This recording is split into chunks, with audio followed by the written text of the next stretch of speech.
말씀과 기도로 믿음의 집을 지어가자 하는 말씀입니다.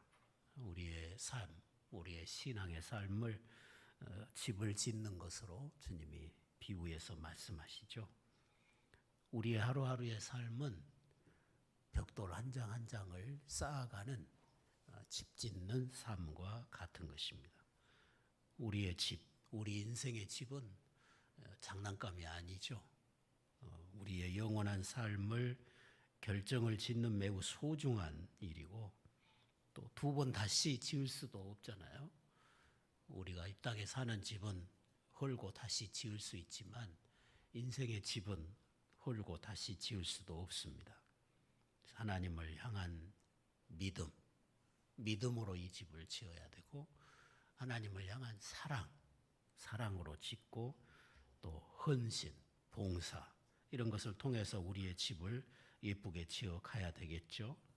그리고 우리의 집을 짓는 일에 있어서 우리가 만난 이런저런 상황들, 또 내게 주신 직분을 어떻게 감당하느냐, 또 나는 내게 주어진 직업을 가지고 어떻게 하나님과 세상을 섬기느냐, 또 내게 주신 재능이나 물질, 또 이런 것을 내가 어떻게 잘 사용하느냐, 배우는 기회가 왔을 때에 우리가 어떻게 잘 배우는 자가 되느냐, 또 베풀어야 될 기회가 왔을 때 내가 어떻게 나의 도움이 필요한 자에게 선을 베풀었느냐, 이런 모든 것이 내 집을 지어가는 일에 다 해당되는 일이죠.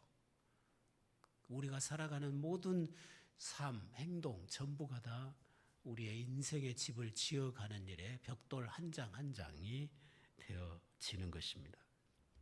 본문에서 주님은 두 종류의 집을 짓는 사람을 말하잖아요. 어떤 사람은 그 집을 짓는데 모래 위에 짓는다. 이 모래 위에 집을 지어놓으면 아무리 잘 지어놔도 비가 많이 오고 바람이 불고 홍수가 나면 기소가 없으니까 그냥 집이 무너지겠죠.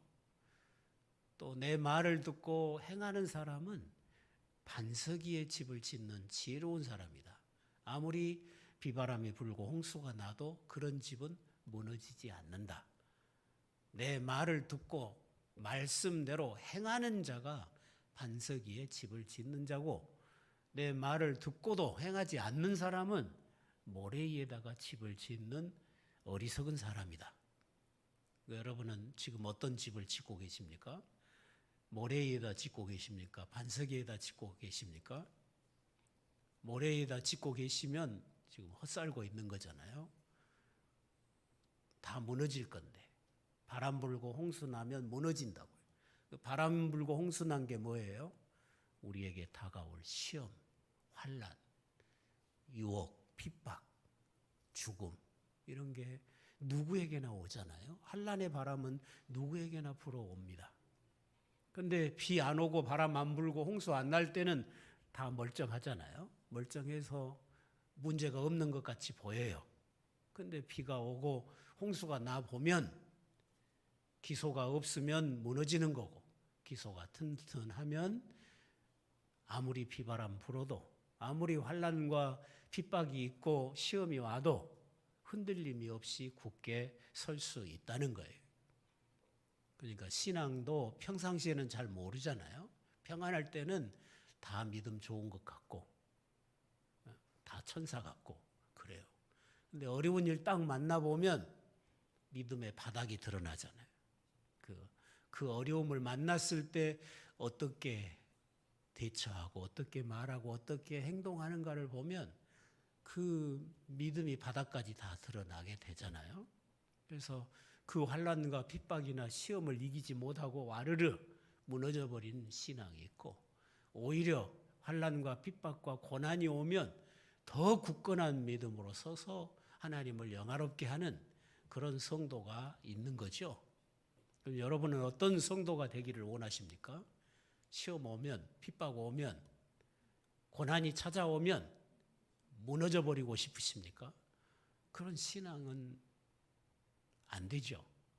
환난과 핍박과 시험이 와도 더 굳건한 믿음으로 굳게 서서 주님의 가치를 드러낼 수 있는 그런 우리가 돼야 되겠죠. 시험이 왔는데, 고난이 찾아왔는데, 내게 무서운 질병이 찾아왔는데도 내가 주님을 변함없이 사랑하고 주님이 맡겨주신 사명을 감당한다면 그 사람에게 있어서 주님은 가장 소중한 분으로 여겨지는 거잖아요. 그 스스로가 주님의 가치를 제일로 높이는 거잖아요. 그런데 조그만 시험이 와도 믿음을 버리면, 사명을 버리면 하나님이 내게 맡기신 사명이 아무것도 아니었다는 것을 스스로 고백하는 거잖아요. 그 무너진 거죠. 여러분은 어떤 시험과 환난과 핍박이 와도 결단코 넘어지지 않는 그런 신앙으로 마지막까지 승리하실 수 있기를 바랍니다. 말씀대로 사느냐 그렇지 못하느냐의 차이라는 거죠. 고린도서에서도 똑같이 말씀하잖아요. 그리스도의 터위에 세우면 온 세상이 불탈 때 그 공로가 불타지 않는다. 그러나 그리스도의 터위에 세우지 아니하면 그 공로가 다 불타게 된다. 그렇게 설명을 하고 있습니다. 말씀에 순종하면서 늘 깨어 기도하면서 주님만을 순종하고 주님만을 신뢰하면서 여러분의 집을, 인생의 집을 지어 가실 수 있기를 바랍니다. 그러면 내가 말씀에 순종하고 깨어 기도하면서 살면 내 인생의 집을 내가 짓는 게 아니라 주님이 지어주셔요. 주님이 내 삶에 개입하셔서 모든 것을 인도하시고 이루어 가십니다. 그러나 말씀에 순종하지 않고 깨어있지 못하면 아무리 그럴듯하게 보여도 바닥이 드러나는 거죠. 우리의 신앙이 그래서는 안 될 것입니다. 시편 32편 8절 9절에 보면 내가 너의 갈 길을 가르쳐 보이고 너를 주목하여 훈계하리로다. 너희는 무지한 말이나 노새같이 되지 말지어다. 그것들은 자갈과 굴레로 단속하지 아니하면 너희에게 가까이 오지 아니하리로다. 하나님은 말씀을 통해서 우리가 가야 할 길을 가르쳐 보이시고 나를 주목하시면서 훈계하신다는 거예요. 그러니까 말씀을 듣고 바로 깨닫고 말씀을 듣고 내가 해야 될 일을 알고 말씀을 듣고 내가 갈 길을 아는 사람은 지혜로운 사람이죠. 그런데 짐승은 안 그런다. 짐승은 채찍질해야 따라오잖아요. 입에다가 자갈을 물리고 옛날에 서로 쟁기질할 때는 전부 코 뚫었죠. 코 뚫어서 그 코를 잡아다녀야 아프니까 따라왔잖아요. 그런 무지한 짐승과 같이 하지 마라. 하나님 앞에 매를 아프게 맞고서야 그때서야 주님에게 순종하는 그런 사람 되지 말고 매 맞기 전에 아픔을 겪기 전에 하나님의 말씀을 듣고 깨닫고 순종하는 사람이 되어라. 그 말씀이잖아요. 오늘 우리가 언제나 말씀하시기를 기뻐하시고 우리에게 끊임없이 말씀하시면서 우리의 가야 할 길을 가르쳐 보이시는 주님이 계시죠. 그리고 주님이 말씀하실 때마다 우리 마음에 깨달음과 감동을 주시고 책망을 주시고 하는 분이 계시죠. 그분이 성령이셔요. 그러니까 말씀을 들을 때마다 성령 안에서 말씀을 잘 깨닫고 하나님이 가르쳐 보여주신 그 길로 갈 수 있는 지혜로운 성도가 되시기를 바랍니다. 그러면 여러분의 집은 반석 위에 지어져 가고 있는 거예요. 그런데 말씀을 들어도 깨닫지도 못하고 말씀을 청종하지도 않고 말씀에 순종하지도 않고 그러면 그 인생의 집은 지금 모래에다 짓고 있는 거예요. 여러분이 아무리 내가 신앙생활 잘한다, 나는 부족함이 없다, 그렇게 장담할지라도 하나님이 보실 때는 모래 위에 짓는 집에 불과한 거예요. 오늘 우리가 그런 신앙생활을 해서는 안 될 것입니다. 우리가 힘써 기도하고 말씀에 순종하면서 하나님께서 내 인생의 벽돌을 한 장 한 장 쌓아 가시면서 나를 통해서 영광을 받으시는 그런 삶이 되도록 해야 될 것입니다. 내가 기도 생활을 안 하고 말씀에 순종 안 하면 주님이 내게 주시고자 하는 그런 은혜와 복을 내가 누릴 수가 없게 되는 것이고, 내가 아무리 노력하여 내 힘으로 집을 지을지라도 무너진다는 거죠. 고난이 오면, 시험이 오면 비그르 무너지는 그런 삶이 될 것이고, 심판날에 자치도 없이 사라지게 될 것입니다. 우리는 하나님이 나를 사랑하셔서 나를 위해 선택해 주신 길로 가고 있는가, 아니면 어리석은 짐승처럼 내 고집으로 내 갈 길을 가고 있지는 않는가, 우리 자신을 살펴야 될 줄로 믿습니다. 전능하신 하나님은 우리에게 기도하라고 하시잖아요. 기도해라, 기도해라. 기도하라고 얼마나 많이 자주 명령하십니까? 기도하는 자에게 주의 뜻을 가르쳐 보이시죠? 기도하는 자가 말씀을 깨닫습니다. 기도하는 자가 주의 뜻을 분별할 줄 압니다. 기도하는 자는 말씀을 따라서 자기 집을 지어갈 수가 있는 거예요. 그러나 기도하지 않는 사람은 그 영이 어두워졌기 때문에 말씀을 들어도 깨닫지를 못하죠. 깨닫지 못하는데 어떻게 순종하겠어요?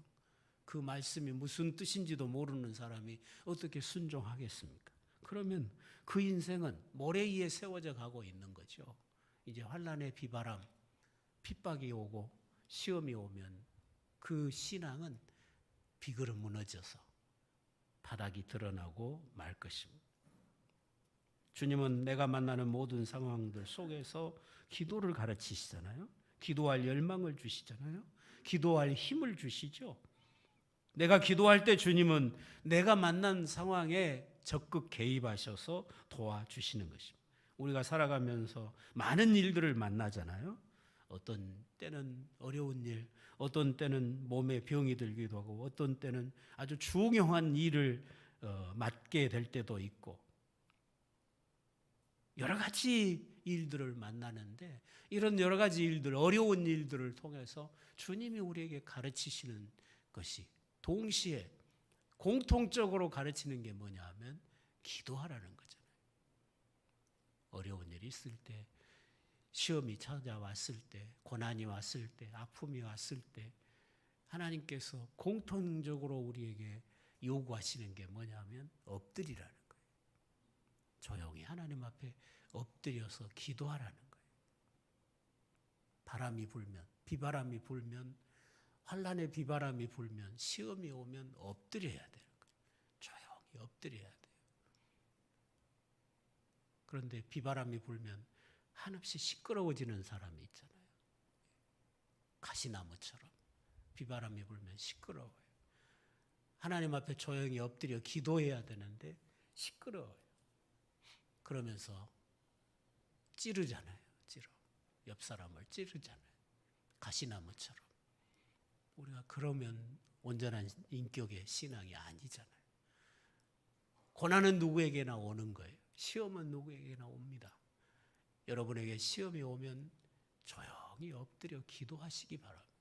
주님만을 주목하시기 바랍니다. 그러면 답은 주님께 있는 거잖아요. 그리고 내가 이럴 때, 이 고난 속에서 어떻게 말하고 행동하는 것이 주님께 기쁨이 되겠는가? 주님의 영광을 가리지 않는 내 말과 행동이 되겠는가를 생각해야 되죠. 그렇게 주께 물어야 되겠죠. 주의 도우심을 구해야 되겠죠. 그런데 어려움이 오면 자신은 돌아볼 줄 모르고 자꾸 말이 많아지고 불평이 많아지면 답은 없는 거예요. 그런 신앙은 무너지고 말 것입니다. 여러분, 주의 말씀이 우리의 삶을 은혜와 생명으로 인도합니다. 만약 지금 여러분의 삶에 어려움들이 있어서 여러분의 삶을 지치게 한다면 엎드려 기도하시기 바랍니다. 그리고 주님이 뭐라고 말씀하시는가 주의 말씀에 귀 기울이시기 바랍니다. 내 말만 막 늘어놓지 말고 조용히 엎드려서 왜 내게 이런 상황이 왔는가? 주님은 왜 나에게 이런 상황을 허락하셨는가? 이런 상황에서 주님은 내가 어떻게 하기를 원하시는가? 주께 물어봐야죠. 그리고 주의 음성을 기울여 들을 수 있는 그런 삶이 돼야 될 것입니다. 베드로가 밤새 고기를 한 마리도 못 잡고 아침이 밝아서 빈 그물을 지친 가운데 씻고 있는데 주님이 오시더니 깊은 데로 가서 그물을 던져라 그러잖아요. 지금 밤새 못 잡고 지칠 대로 지쳐가지고 힘든 시간인데 주님이 오시더니 또 깊은 데로 또 가서 바다로 들어가서 그물을 던지라는 거예요. 대부분 사람 같으면 짜증나겠죠. 주님이 뭘 안다고 그러시냐고. 내가 여기 갈릴리 바다에서 잔뼈가 굵은 사람인데 주님이 나보다 더 이 바다에 대해서 아냐고. 날이 밝으면 고기 못 잡는 거라고 할 수도 있잖아요. 근데 베드로는 그 그물을 씻으면서 주님의 설교를 다 들었거든요. 자기 배에 올라서서 바닷가에 사람들을 앉혀놓고 천국 복음을 전하시는 주님의 그 설교 소리를 베드로는 다 듣고 있었던 거예요. 그걸 그냥 흘러듣지 않았던 거예요. 말씀을 들어보니까 이분이 보통 분이 아니라는 걸 알게 된 거죠. 그 뭐라고 그래요? 내가 밤새 수고하여 얻은 것이 없지만 주의 말씀에 의지하여 내가 그물을 던지리라. 밤새 수고했지만 빈손이었어요. 지칠 대로 지쳤어요. 그게 실제 상황이잖아요. 현실이 그렇잖아요. 환경이 그렇잖아요. 그런데 그 현실, 그 환경, 그 상황을 뛰어넘는 게 뭐예요? 주님의 말씀이잖아요. 말씀에 의지하여 그물을 던지리다. 가서 던졌잖아요. 어떻게 됐어요? 그물이 찢어질 정도로 잡혀서 옆에 있는 배를 오라고 그래서 두 배에 가득하게 고기가 잡히잖아요. 말씀에 의지하여 우리가 말씀에 순종한다는 것은 주님이 일하실 기회를 드리는 거잖아요. 그러나 말씀을 의지하지 않고 내 뜻대로 한다는 것은 주님이 일하실 기회를 내게서 내쫓는 것과 같은 거죠. 여러분, 말씀이 통하는 그런 신앙생활을 하시기를 바랍니다. 말씀이 안 통해요, 이 시대는. 아무리 말씀을 가지고 권면해도 안 받아들이잖아요. 말씀 안 받아들여요. 믿는 사람들이 말씀 안 받아요. 수십 년 믿은 사람들이 말씀으로 권면하면 안 들어요. 끝까지 자기 뜻대로 해요. 그러면 그 인생의 집이 어떤 집이 되겠습니까? 모래 위에 짓는 집, 무너질 집밖에 더 되겠습니까? 여러분, 주의 말씀은 우리의 삶을 은혜와 생명으로 인도함을 믿으시기를 바랍니다. 지금 여러분이 이런저런 이유로 지쳐 있다면 더욱더 말씀을 의지하시기를 바랍니다.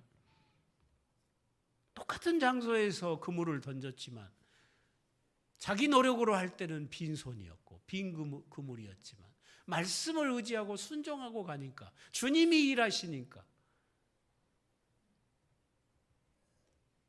두 배에 가득한 고기가 잡히잖아요. 그때 베드로는 주님 앞에 무릎을 꿇잖아요. 주여, 나를 떠나소서, 나는 죄인이로소이다. 무능한 자신의 모습, 죄인된 자신의 모습, 전능하신 주님 앞에 아무것도 아닌 자신의 모습을 보게 된 거잖아요. 그리고 엎드려 예배하는 거예요. 그게 진정한 예배예요. 그게 예배자의 자세인 거죠. 주님 앞에 엎드리냐는 거예요. 말씀 앞에 엎드리냐는 거죠. 잠언 29장 18절 말씀에 보면 말씀이 없으면 백성이 방자하게 행한다 그랬어요. 하나님이 말씀이 그 심령에 없는 사람은 교만하다고 말이에요. 교만하게 행한다는 거예요. 그러나 그 심령에 하나님의 말씀이 있는 사람은 그 말씀 앞에 겸손할 수밖에 없는 거죠. 왜? 내가 아무리 지혜로운들 말씀만큼 하겠어요?